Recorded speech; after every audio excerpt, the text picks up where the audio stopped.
ചക്കക്കുരു കിട്ടിയിട്ടുണ്ട്. അപ്പോൾ അത് വെച്ച് നമുക്കൊരു 4 മണിപ്പലഹാരം ഉണ്ടാക്കാം.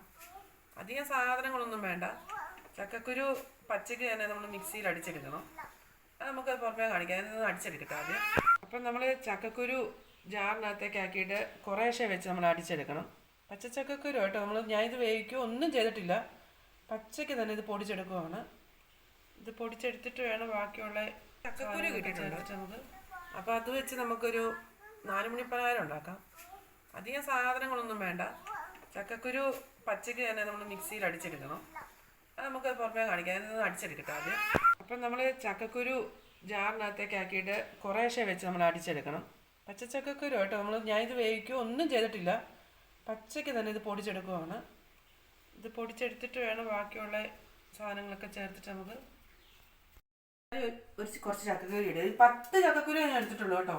അത് കൂടുതലൊന്നും എടുത്തിട്ടില്ല. അത് പച്ച ചക്കക്കുരു പൊടിച്ചതാണ് ഈ തേങ്ങാപ്പീര പോലെ കിടക്കുന്നത്. അതിലേക്ക് ഇനി വേണ്ടത് പിള്ളേർക്കൊക്കെ കൊടുക്കാൻ നല്ല കേട്ടോ. അതിലേക്ക് ഇനി വേണ്ടത് ഞാൻ എടുത്ത് വെച്ചിരിക്കുന്നത് 1 സ്പൂൺ മുളക് പൊടി, അതിനകത്ത് ഒരു 1/2 സ്പൂണ് മറ്റേ മീറ്റ് മസാല, ഒരു നുള്ളു മഞ്ഞൾപ്പൊടി, ഉപ്പുമുണ്ട്. ഉപ്പ് ആവശ്യത്തിന് ചേർക്കണം. ഞാനിപ്പോൾ ഇത്രേ ചേർക്കുന്നുള്ളൂ. നല്ലപോലെ ഒന്ന് മിക്സ് ചെയ്യണം. ഉപ്പ് നമ്മൾ നോക്കിയിട്ട് ആവശ്യത്തിന് ചേർക്കണം കേട്ടോ. നല്ലപോലെ മിക്സ് ചെയ്തിട്ട് കൈയളവാ കേട്ടോ. എനിക്കിങ്ങനെ സ്പൂണായിട്ട് എടുക്കാൻ അറിയത്തില്ലാത്തത്. പിന്നെ എൻ്റെ കയ്യിൽ ഇത്രയും പോലെ ഒരു കൈയോളം ഉണ്ട്. ഒരു നുള്ളു ഉപ്പും കൂടി നമുക്ക് ചേർക്കാം. റവയും കൂടി ഇട്ട് നല്ലപോലെ മിക്സ് ചെയ്ത്, ഇതിപ്പോൾ ഞാൻ മിക്സ് ചെയ്ത് വെച്ചേക്കാം. റവയിട്ട് ഇച്ചിരി നമുക്ക് ഇങ്ങനെ കൈ വെച്ച് ഉരുട്ടി ബോളാക്കുന്ന രീതിയിൽ അത്രയും പരുവത്തിൽ ഞാനിത് തിരുമ്മി വെച്ചിരിക്കുന്നതാണ്. അതിലേക്ക് ഒരു ചെറിയ സവോള, അതായത് ചെറുത് മതി, അതൊന്ന് ചെറുതായിട്ടൊന്ന് ഒന്നായിട്ട് പൊടിയായിട്ടൊന്ന് അരിഞ്ഞ് ഇതിനകത്തോട്ട് ഇടണം.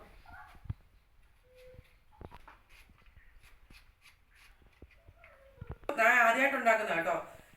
കാരണം അമ്മ ഇങ്ങനെ ചെറുതായിട്ടൊന്ന് പറഞ്ഞു തന്നായിരുന്നു, ഇങ്ങനെ ഒരു സംഭവം ഉണ്ട് എന്ന് പറഞ്ഞു. അമ്മ ഉണ്ടാക്കിയിട്ടില്ല. ഉണ്ടാക്കി നോക്ക് എടീന്ന് പറഞ്ഞു. അങ്ങനെ ഞാൻ ഉണ്ടാക്കി നോക്കാം. നമുക്കൊന്ന് പരീക്ഷണം നടത്താം. എന്തായാലും തട്ടിക്കൂട്ട് പരിപാടികളല്ലേ. വലിയ ചിലവും ഇല്ല. വീട്ടിലുള്ള സാധനങ്ങളേ ഉള്ളൂ. ഞാൻ പ്രത്യേകിച്ച് പുറത്തുനിന്നൊന്നും മേടിച്ചിട്ടില്ല. വീട്ടിലുള്ള സാധനം വെച്ച് ചെറിയൊരു 4 മണിപ്പലഹാരം.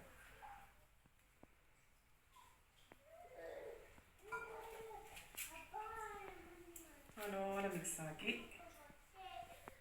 ഇതുണ്ടോ, ഈ ഒരു ഇത് വരുവായി നമുക്ക് ചൂടെണ്ണയിലേക്ക് ഇട്ട് നല്ല ഫ്രൈ ആയിട്ട് എടുക്കാം. ആ ഒരു പരുവത്തിനാക്കിയിട്ടുണ്ട്. അപ്പോൾ ഇത് ഫ്രൈ ചെയ്തിട്ട് കാണാം. നീട്ടിക്കൊണ്ട് പോകണ്ടല്ലോ എന്ന് ഓർത്തിട്ട് കേട്ടോ ഞാനത് പൊരിക്കുന്നതൊന്നും വീഡിയോ എടുക്കാതിരുന്നത്.